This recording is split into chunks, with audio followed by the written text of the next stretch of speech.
All right, I'm going to talk about what I think about in construction to actually build this room. This is a working kitchen. The family will spend a lot of time in here. The main kitchen is actually the showpiece. So, and this really is too, lots of natural light coming in, but here's what's going on in my head. When I take a set of plans, which is two-dimensional drawing, we have an architect set and we have a designer set, and they merge together, and then we execute on these plans. And so here are a few things that I'm thinking about ahead of time. One, electrical placement.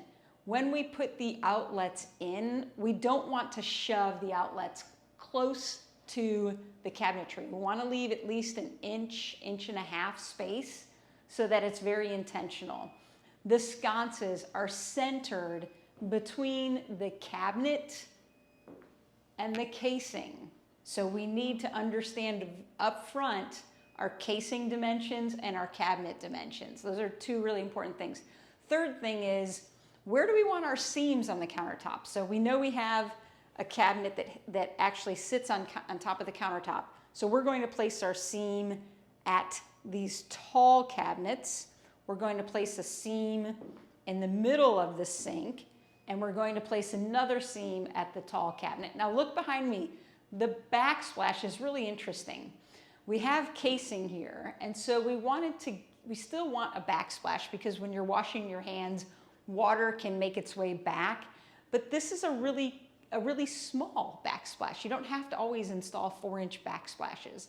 This is a 2-inch backsplash, and it works really nicely because we go from backsplash to sheetrock to casing to our windowsill. So it's just a really smooth transition that was really thought out very well in advance.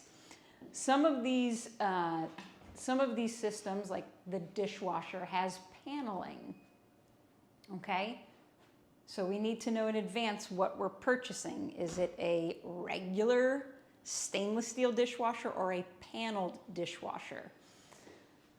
And then the last thing that I want to talk about is the actual countertop here should look as if it slides under the cabinetry. So when I'm building this particular detail, we leave our cabinets high, and in this case, we left them 1.25 inches high so that we could install a piece of stone.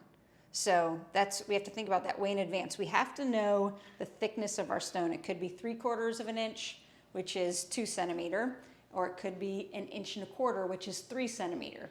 So again, I'm soaking all of this information in advance to then execute on the design intention.